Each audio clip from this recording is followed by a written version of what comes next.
Kok yang ada.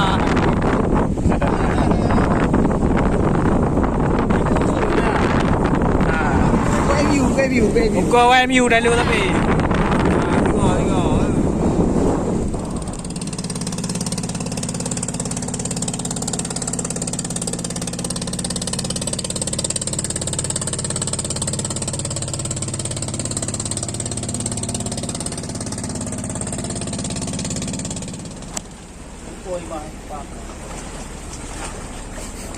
Pak apa mah banyak kongkol.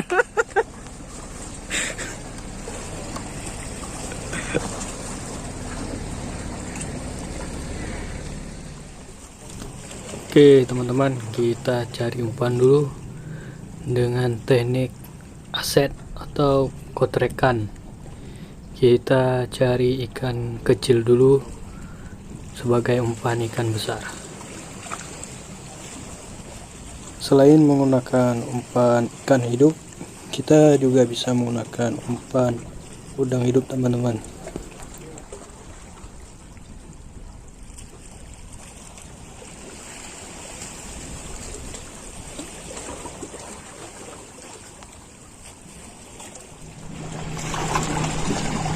Kita pakai umpan hidup teman-teman. Ini didapatkan dengan cara aset.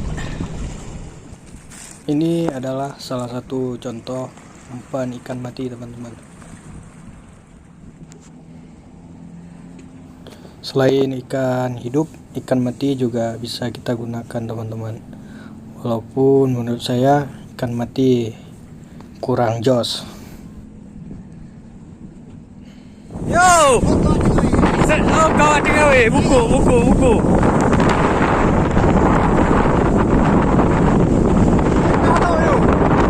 Ma Pak Ji tapi okey, patah ke.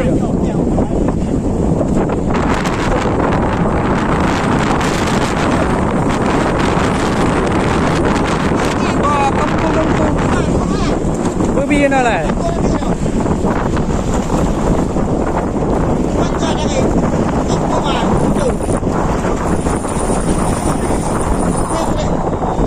Jom lah. Kau lah tu. Ya, you ada kau ada ke? Jauh tak semua. Ya, kita.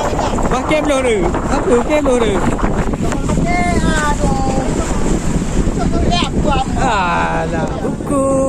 Oh. Mak benar ke?